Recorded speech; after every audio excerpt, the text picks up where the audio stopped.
Welcome back. Today we are going to talk about the new SoundPEATS set, and this one is called Engine 4. And kind of right off the bat, you sort of notice there's a new color scheme. This is not going to show up on camera, but it is probably a kind of a shiny gunmetal color. I think it's kind of in that ballpark. I'm not sure what the official color name is, but color scheme also goes through into the interior, and you can also see that there is a new almost a new build style, build quality on Engine 4.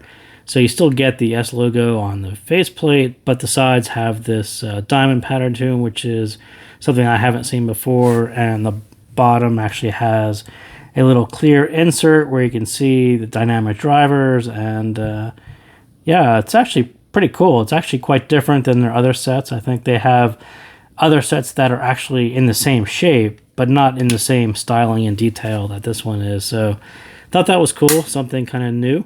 The box also, you don't have last year they had lots of boxes with people's faces on them. This one is a black box that just says Engine 4. So maybe they are going for a different style, or this is just a new series and this is going to be the styling for it. But pretty cool, lots of nice new details that I haven't seen before from them on that one. So let's go through this one kind of quickly. So standout features that SoundPEATS would like you to know. This one does feature that dual dynamic driver set. So it's a 10mm and a 6mm.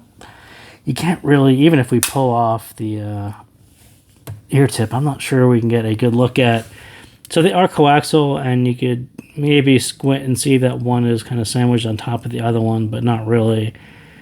Yeah, kind of, but yeah, you can't really get a good look at it. But it is essentially two dynamic drivers sandwiched together, a 10mm and a 6mm, and they call that their coaxial dual dynamic driver, a 10mm, 6mm.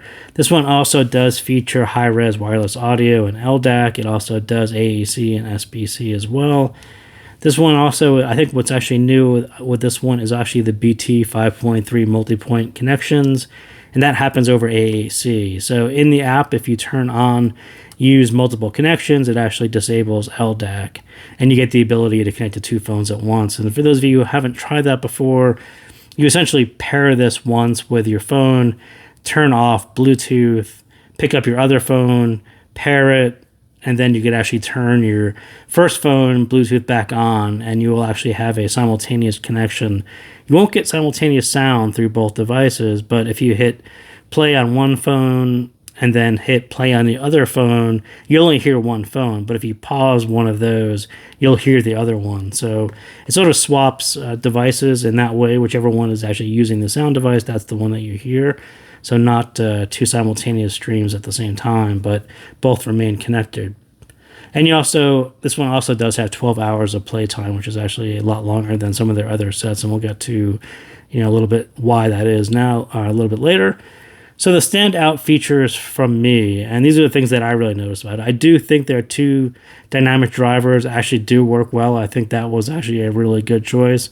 And they're not exactly the same as their previous big dynamic drivers. They had some 12mm dynamic drivers, and those sounded a little bit different. This one is kind of a more relaxed, chill, not so heavy hitting. This one is just kind of a more of a bass presence one, a little more natural. And I do think that as part of that, they made changes to tweak the classic EQ.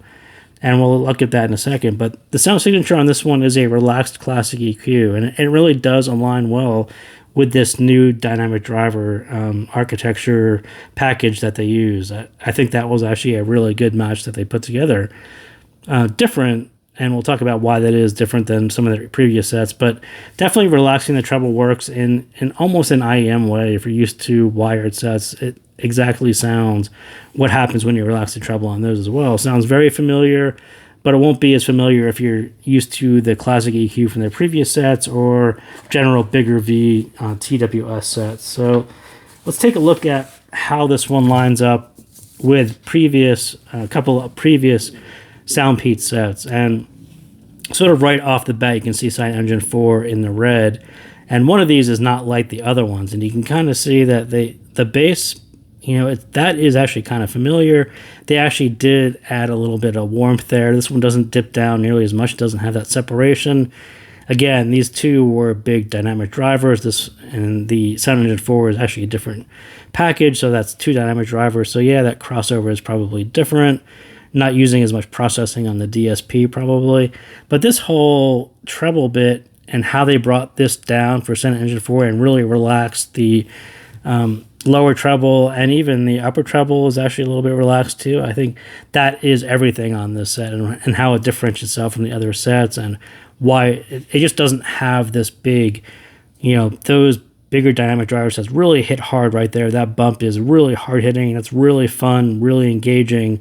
And then you had a matching pin area lower treble that actually matched this, and you had a very high energy, energetic, engaging V-shaped set. And that's not exactly what Sound Engine 4 is. Sound Engine 4 still is a bassy set.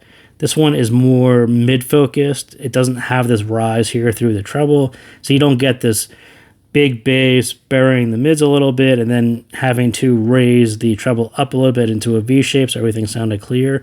This one sort of kept this warmth and then brought this down, so this doesn't need as much clarity to it.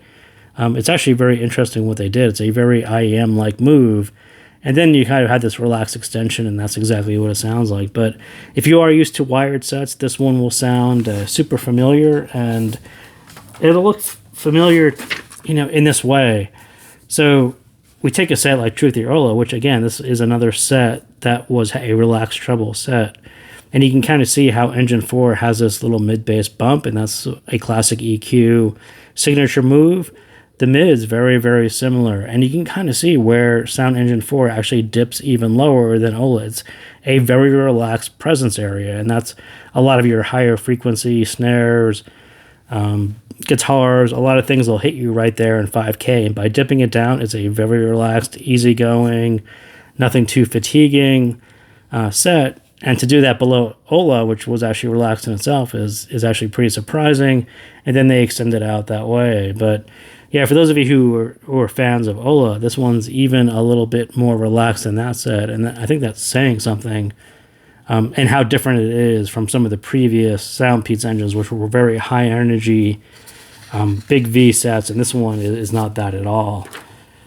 So, relax the treble as kind of a side effect artifact of that, you ended up with better staging on this one. So some of the previous sets had pretty wide staging, but it was more in your face. By relaxing that treble and pushing everything back just a little bit, you get better staging, more 3D, kind of more immersive, and I think that actually worked out really well. Prior sets have been pretty good. This one is definitely better in that area. Still a bass boosted sound, but this one is more about the mids than those V-shaped ends and that big bass and that engaging treble. This one is more about the midsection.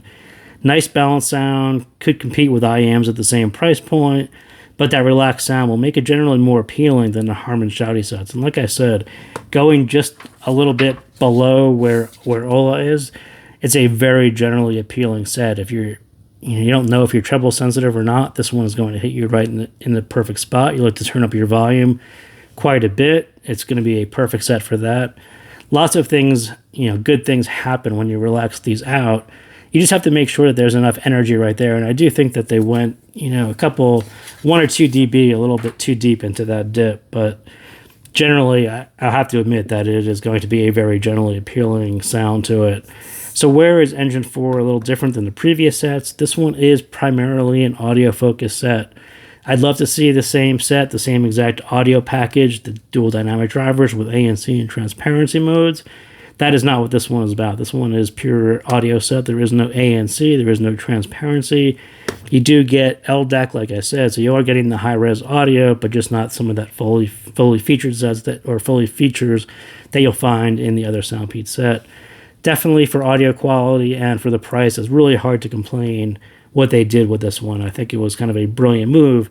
What they do next with this driver package, and do they make a fuller featured set? Maybe they will, but really hard to complain with the value that you get with this on just pure sound quality. That relaxed signature is not a hard slamming bass or energetic treble. Like I said, if you're used to some of the previous SoundPEATS sets, this one is going to sound a lot more relaxed. But I did notice 2 areas in particular that vocal clarity and soundstage height could use a little tweak in EQ. And again, not too hard to do it on SoundPEATS since they include an EQ with the app. But if you essentially take their custom EQ and replicate the classic EQ bass through mids, and then start about 2K and bump these up a little bit, again, this little bit at 4 to 5K, this presence region, that is sort of where you just get a little bit more detail, a little bit more clarity. All the way from here to here, just bumping it up, even 2 dB makes a difference that, you can hear right in those vocals. Increasing sort of out here in the upper treble as well gives you a little more height in the soundstage. And I think those little tweaks, super easy to do in their EQ app, actually do kind of solve the 2 nitpicks that I'm talking about right there. But definitely you can open this one up with more clarity without sounding harsh by just adding a couple dB. And again, kind of the same issue here. So there is a gaming mode on this one, but that relaxed treble and presence area will be less effective at those micro details.